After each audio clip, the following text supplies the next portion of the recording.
On CTV, one club on campus held a flash mob today on the plaza. Find out who hosted it and the inspiration behind the event. Plus, sports anchors get creative and play a trick-or-treat basketball-style game. Watch to see who wins. And we all love Halloween candy, but find out how locals are making another Halloween treat that is sweet and unique. Good evening, CSU and Fort Collins. Thanks for watching CTV this evening. I'm Kay Bennett. And I'm Bailey Leakey. The CU-held Republican debate is tonight. CNBC is hosting the debate in Boulder, and the stage will be graced with 11 candidates. Recently, a New York Post online poll placed Ben Carson in first with 26% support of Republicans, and Donald Trump trailing him at 22%. The debate begins tonight at 8 Eastern Standard Time. TED Talks is coming to CSU. TEDx CSU 2016 is happening on March 5th. It will include speakers like Bill Gates and Jane Goodall. There will be 9 speakers in all, and it will be held in the LSC. It's an all-day event starting at 11 a.m. and ending at 4:30. We'll be sure to give you updates and let you know when tickets become available. This week, the women of Kappa Delta came together to raise money for a good cause. Every fall, Kappa Delta holds a philanthropy event. For the past few years, they have partnered up with Prevent Child Abuse Colorado to hold Fall for KD. The founder of Prevent Child Abuse America was a Kappa Delta. So in honor of her, we've been supporting Prevent Child Abuse Colorado. But we have been holding this event, Fall for KD. This is going to be our 3rd year doing it. The community was able to enjoy a festival that included a petting zoo, line dancing, pumpkin painting, a caramel apple bar, and much more. Word of mouth came out, and I thought this would be a really cool event to attend. They said that there'll be a lot of cool stuff, and it's going to a really good cause. Fall for KD is hosted to benefit Prevent Child Abuse Colorado and raise awareness to the issue of child abuse in the United States. What really goes into this event is trying to figure out, how to incorporate Prevent Child Abuse Colorado, how to raise the most awareness for child abuse, and we're one of the highest counties, Larimer County is, within Colorado for child abuse statistics. So I wanted to really raise awareness and have an event that the community can go to, something that the kids can enjoy, things like that. While the night was packed full of fun activities, the executive director for Prevent Child Abuse Colorado attended the event to further educate the community on the issue. We're so very thankful to have had the opportunity to come up here and be a part of this, and really, this exemplifies what communities should do for kids, and so it's very fun to see young women learning this in college and kind of growing up caring about philanthropy and caring about kids and our next generation. Last year, Kappa Delta raised $10,000 for Prevent Child Abuse Colorado. This year, they hope to surpass that amount. According to CSU PD, 46 bikes have been reported stolen this year. Last year, that number was 34 during the same period. In the last 14 months, 147 total bikes have been stolen, amounting to tens of thousands of dollars worth of property loss. Students are advised to lock their bike properly and report any suspicious activity to CSU PD. According to Source, expenditures for research at CSU have reached a little over $317 million during the 2015 fiscal year. Funding for research at CSU comes from a variety of different sources, both federal and non-federal. Federal sources include the Environmental Protection Agency, the U.S. Department of Agriculture, and the National Science Foundation. Non-federal sources for funding include the state of Colorado, nonprofit organizations, and local government. For more of a breakdown of where the research expenditures go towards, you can find it on thecollegian.com. The American Sign Language Club did a flash mob on the plaza today, bringing together ASL and everyone's love for music. Moving hands that tell a story. Probably one of my favorite classes here at CSU. American Sign Language is the language of the deaf community, a unique and visual language.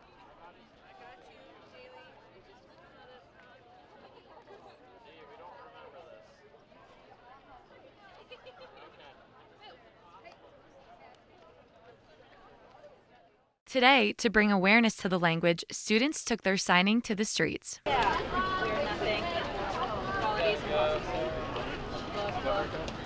Passerbyers stopped to watch the combination of ASL and music.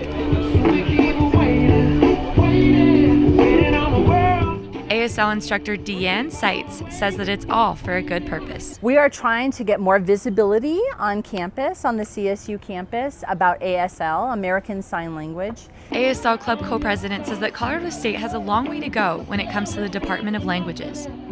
It's not considered the same by the university as all the other ones in terms of you can't minor in it, you can't take upper level division classes, whereas, Russian, Spanish, French, all those other languages you can.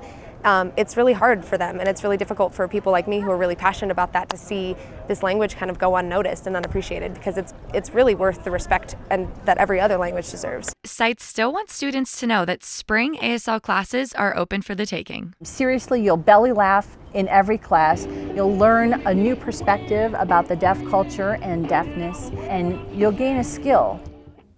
Any student who wants to take ASL classes can. The course code is LSGN and it counts as 5 credit electives. Coming up after the break, we will have our weather forecast and find out what the temperatures are going to be like for Halloween weekend. And a little later in the show, our sports anchors go trick-or-treating on the basketball court. You won't want to miss it. We'll be right back. Tune in to KCSU, your student-run radio station at Colorado State University. Live 24 hours a day, every day at 90.5 FM and kcsufm.com. Live local new music now, and news, talk, and sports. KCSU, the radio voice of Colorado State, on the air since 1964. You're watching CTV, produced by Colorado State University students, bringing you news, weather, sports, and entertainment from campus and beyond. CTV live Monday through Thursday at 7 p.m. on campus and Fort Collins on Channel 11. Repeats at midnight, 8 a.m., noon, and 2 p.m. The Rocky Mountain Collegian is your student-run news and information platform. Pick up your paper on campus or around Fort Collins Monday through Thursday with special editions Fridays. And check out collegian.com anytime for all the latest updates. News, sports, entertainment, opinion, and more. The Rocky Mountain Collegian, serving Colorado State since 1891. Welcome back. I'm Emma Iannacone, filling in for Madison Sloan tonight with your weather forecast. Currently, we are looking at a nice 50-degree weather with a lot of cloud coverage. There's a wind about 5 miles per hour from the southwest that will cool us off later in the night. Looking out at our evening planner, that breeze will cool us off even a few more degrees. At 10 p.m., we will be about 52, but once those clouds disappear, it will be a nice 39 degrees at 12, but we won't reach our overnight low until 1 a.m. Looking at those lows across the state, Fort Collins will be sitting at a chilly 31 degrees, and down the I-25 corridor, we will see a lot of 30s, 36 in Denver, 35 in Colorado Springs, and 36 in Pueblo. On the eastern plains, we will be seeing 26 in Sterling, 26 in Lyman, excuse me, I'm sorry about that, 27 at Burlington, and 32 in Lamar. On the western slopes, we will see 24 in Craig, 27 in Vail, and a 26 in Gunnison, 31 in Telluride, and 25 on Grand Junction. Keeping with those cool temperatures, tomorrow on Thursday, we will see a nice cool morning at 32 degrees at 8 a.m. So if you have an early morning class, make sure to bring your jacket because it will be pretty cold. We will warm up later in the day at 50 degrees at noon and 54 at 4 p.m. Tomorrow, looking at our overall highs around Colorado, along the I-25 corridor, we will see 53 in Fort Collins, 57 warming up in Denver, 54 in Colorado Springs, and 51 in Pueblo. On the eastern plains, 55, 54 in Burlington, 57 in Limon, 60 in Lamar. On the western slopes, we will see 53 in Craig, 46 in Vail, 50 in Gunnison, a higher 56 in Alamosa, and a 55 in Grand Junction, cooling down at Telluride. And then looking at our 7-day forecast for Fort Collins, we will see a lot warmer temperatures on Saturday and Sunday, and about 60, 68 degrees on Sunday. So this weekend, if you're looking to go for a hike and enjoy those warm weathers, make sure you do it this weekend because it will start to drop in temperatures later in the week with cloud coverage. You can see on Tuesday and Wednesday, we'll be seeing some rain, 49 degrees on Wednesday, so it will start to cool down. Up next, Brett Kennedy and Olivia Landis will have our inside scoops on Ram Sports. Stay tuned. Me and my boy Matt had it good. He had catnip that was off the hook. But one day, he brings a girl home, and she's allergic to cats. Every sneeze was a nail in my coffin. Now I'm in a shelter. It's decent, but they don't even have Wi-Fi.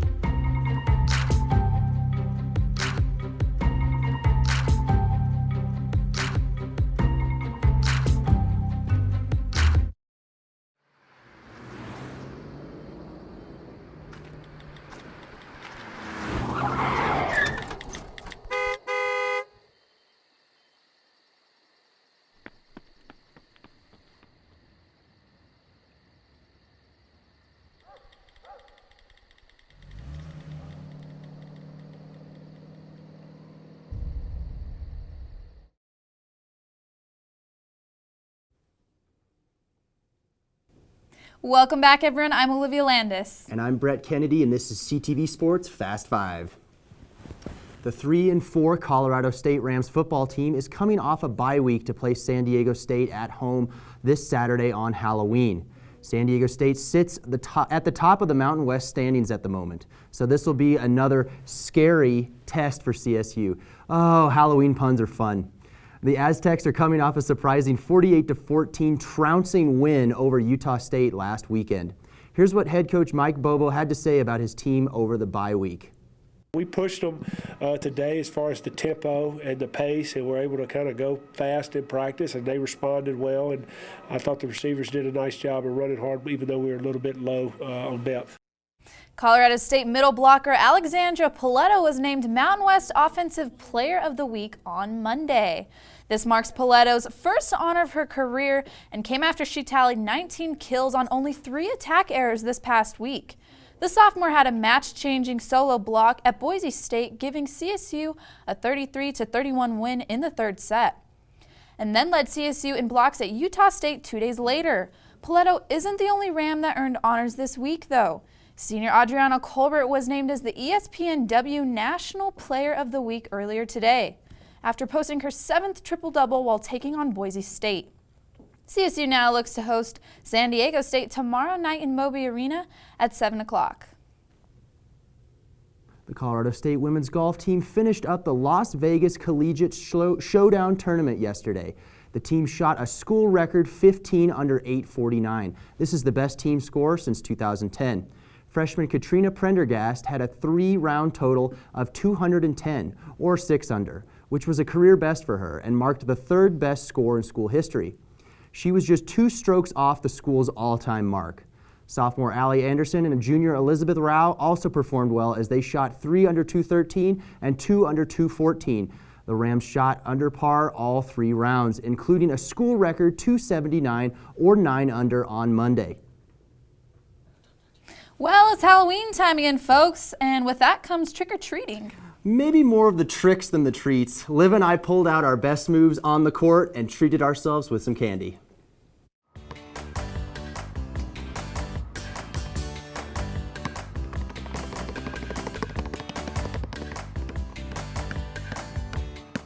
What's up, guys? Basketball season is right around the corner, and Liv and I decided to challenge each other to a little competition. That's right, and because Halloween weekend is coming up, Brett and I decided to call it Trick or Treat.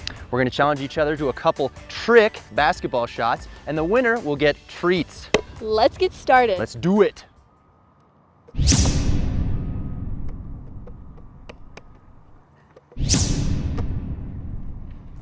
The first shot is the Kareem Abdul-Jabbar hook shot.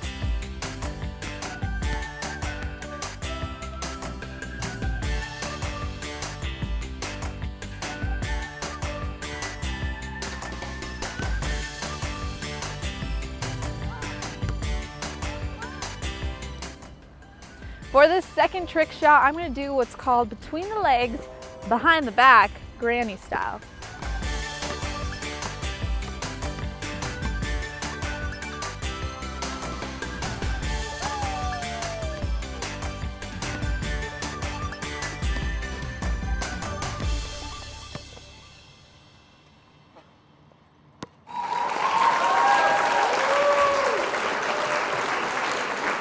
The next trick shot I like to call behind the hoop-de-loop. Let's do it.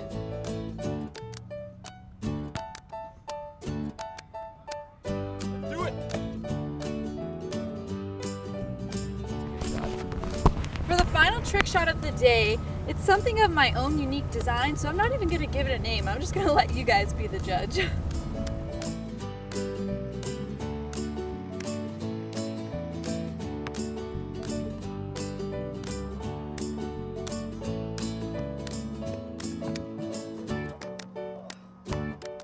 At the end of the day, we're both winners because who doesn't love candy?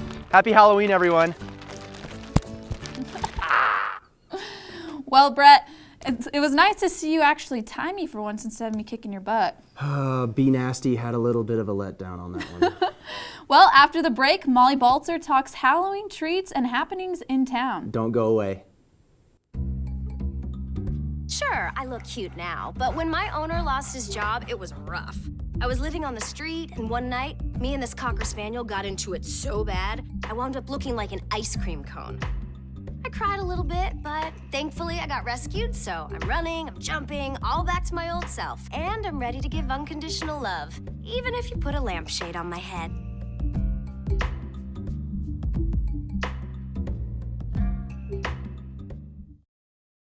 Morning, Gary. We are GetSchooled.com. You want a college education, don't you? You know you do. That's why we're here.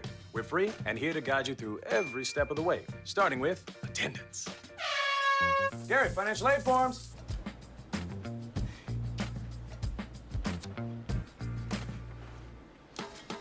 Picking a college, man. You and us. We go together like tacos and Tuesday. And I love tacos. Go to GetSchooled.com. Good evening, Rams. I'm entertainment anchor Molly Baltzer. With Halloween around the corner, Fort Collins has tons of spooky happenings for those who love to celebrate. The Fort Collins ghost tours are still going on for anyone who wants to journey around Old Town and learn about its historic buildings. On the tour, you will learn about local legends, hauntings, and ghostly sightings. You can also discover the haunted side of Old Town with the tales of crime, murder, and haunted history throughout town by taking the Magic Bus ghost tours. And if this all sounds a little too scary, you can attend the CSU Halloween Organ Extravaganza on Halloween night with showings at 7, 9, and 11. The musical will get you in the Halloween spirit with its spooky sounds, and if you are going to support your football team on Saturday, don't forget to dress up for the game against the Aztecs. CSU football is giving away $1,000 for the students who wears the best costume. With all of these Halloween festivities happening, you may be craving some sweet treats like kettle corn. A few Fort Collins locals took kettle corn and made it into something completely different and unique. Elizabeth and Tim Solly and Jeff and Heather McQueen are the founders and owners of the unique popcorn company known as Rebel Popcorn. The four came together through the friendship of their children and created not only a friendship of their own, but a business as well. The making of the popcorn turned out to be an accident generated by what started as granola. We made a whole bunch of bars and loose granola and things like that. And one day we made a popcorn that had the granola in it. And it was such a hit that we just decided to drop the whole granola business and make it into a popcorn company. The different types of popcorn are not your traditional expected flavors, which is why the team came up with their unique name. Well, it's Rebel Popcorn because we say there's no rules. No rules means endless flavors. Today, the team has over 120 different flavors, including Thai coconut green curry, dill pickle, pineapple, and birthday cake. Rebel Popcorn encourages customers to send them new and creative ideas. Yeah, we actually really like doing that. In fact, if somebody comes up with a flavor and it works, we'll let them name the flavor, within reason, of course, and then we'll give them some free popcorn as a thank you for coming up with some fun ideas. The Rebel Popcorn team also identifies themselves as foodies because of their shared love for food. This is where some of the inspiration comes from. So inspiration can come from anywhere. I mean, it can come from going out to one of the great restaurants we have around here. It can be reading a magazine. Mostly for me, it's just thinking about what I'd want to eat. You know, I love a good craft beer. I love bacon. So today we'll put them together. Sriracha garlic, white cheddar powder, beer powder, a cheese blend, and a special magic blend was on the agenda for Rebel Popcorn's new experiment. Beer, bacon, cheddar, popcorn. So who doesn't like that? All right, so let's get going. The preparation time for the sweet or savory popcorn typically takes around 15 minutes, but must sit overnight so the flavor can set. Rebel Popcorn has its more traditional flavors, but continues to generate new and exotic popcorn flavors that customers can expect to see and taste in their store opening Friday, October 30th. So they're going to walk in, they're going to come into the tasting room here and walk up to the tasting bar, and we're going to just start shoving samples at them. The team encourages Fort Collins to get in the Halloween spirit by wearing their costumes to the opening day of Rebel Popcorn while enjoying their many different sweet and savory treats. Molly Baltzer, CTV 11. I myself have been trying to think of some creative flavors to pitch to Rebel Popcorn. I like chocolate and spice, so a spicy chocolate flavor? Okay, maybe I should just stick to trying the different popcorns they come up with. Clearly they know a little bit more about mixing spices and flavors than I do. That is all the time we have for tonight. Good night, everyone.